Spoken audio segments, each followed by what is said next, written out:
A reading from the book of Genesis. At the end of 40 days, Noah opened the window of the ark that he had made and sent out the raven, and it went to and fro until the waters were dried up from the earth. Then he sent out the dove from him to see if the waters had subsided from the face of the ground. But the dove found no place to set its foot, and it returned to him to the ark, for the waters were still on the face of the whole earth.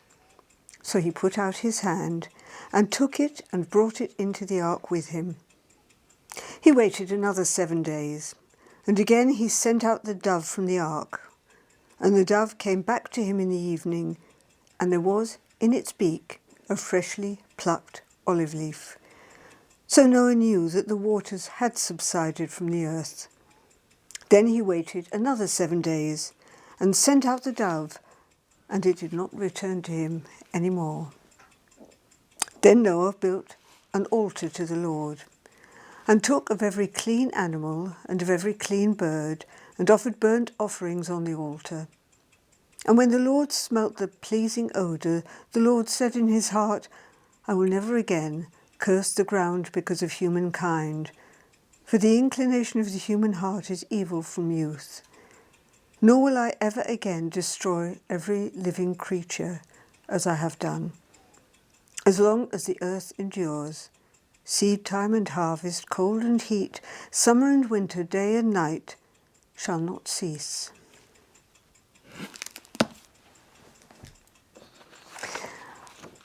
Along with the Nativity, the story of Noah's Ark must be the most popular and best loved of all the stories in the Bible. Noah's Ark is undoubtedly the go-to favourite for presents for children and grandchildren. Wooden arks with their full complement of animals, picture books, puzzle books, stories books, and films have all contributed to the continuing popularity of the story. My own 3 children's books, Tales from the Ark, More Tales from the Ark, and Rainbow's End, later republished in a bumper edition, All the Tales from the Ark, together with my more recent musical, have added to this. And not just children. The story of Noah has fired innumerable theories, books, films, as well as searches for the remains of the Ark. And while many people consider the story of Noah's Ark a myth or parable about God's punishment for man's wickedness, others believe the story to be historically accurate. So how did this story come about?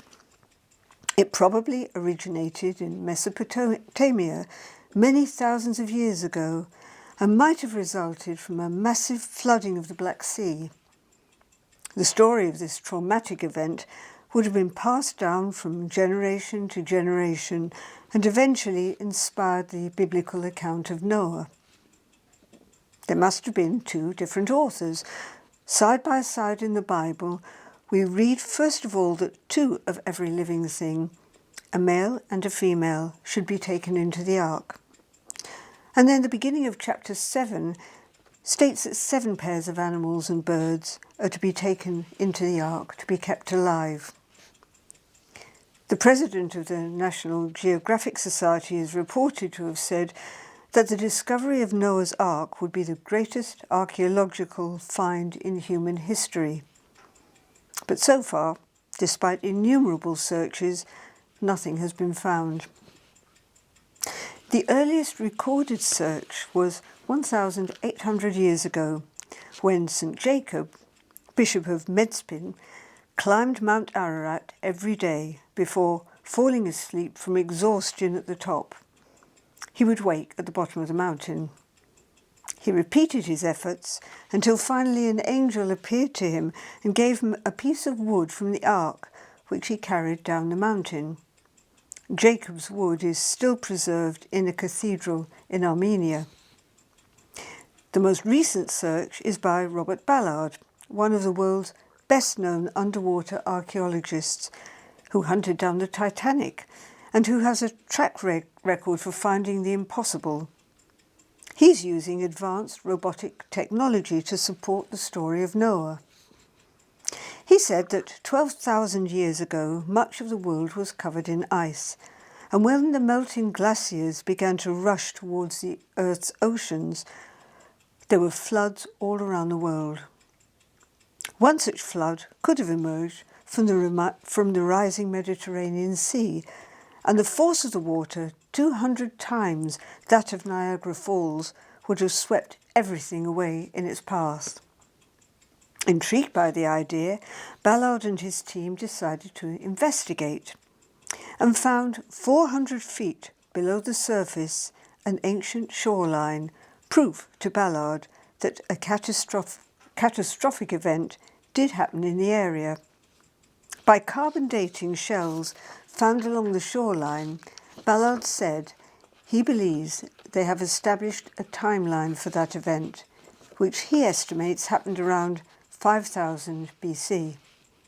Some experts believe this was around the time that Noah's flood could have occurred. So far, so fascinating. But whether the result of an actual event which gave rise to the Noah story, or whether there are indeed archaeological finds to be made, the story points us firmly to God in many ways. We're all familiar with the story.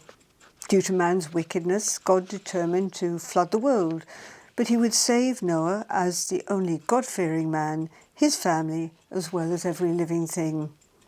Under God's direction, Noah and his sons built an ark, and when the flood came in the form of 40 days and nights of rain, the ark floated. When the waters subsided, the ark came to rest on the mountain of Ararat, and as the reading said, Noah sent out a raven and then a dove to search for dry land. So what can we take from the story of Noah's Ark? First of all, God uses often very unlikely people to carry out his plans. We aren't told what Noah's occupation was, but even if it had been a carpenter, it was a very big ask to lay on Noah the burden of building an ark, assembling all the animals, whether 2 or 7 of each species, providing the food required for the journey, and then keeping everyone alive during the flood and subsequent subsiding of the waters. We don't hear in the Bible of people who don't rise to the challenges God sets. There are probably very many. But the fact that very many very ordinary people, despite their natural concerns, have the belief and faith in God to come out of their comfort zones and do what's asked of them is quite frankly amazing. We might ask ourselves how we would rise to such a challenge. The next thing to consider from this story is God's care for all living creatures, whether it was 2 or 7 of each species to go into the ark. Another consideration is the fact that God has put all living creatures under our stewardship. How do we square up to that huge responsibility? And a further consideration must be how God has given us intelligence and ingenuity. Noah had the intelligence, in the absence of aircraft or drones, to send out the raven and then the dove. God has given us wisdom. How wisely do we use it? And lastly, that wonderful promise at the end of the reading. As long as the earth endures, seed time and harvest, cold and heat, summer and winter, day and night, shall not cease. A promise confirmed in the story by the rainbow. So despite all the evil that exists in the world, despite all the sinfulness of human beings, and that includes all of us, despite all our attempts to destroy our environment, God still loves us, cares for us, and will not let us, metaphorically speaking, drown. Amen.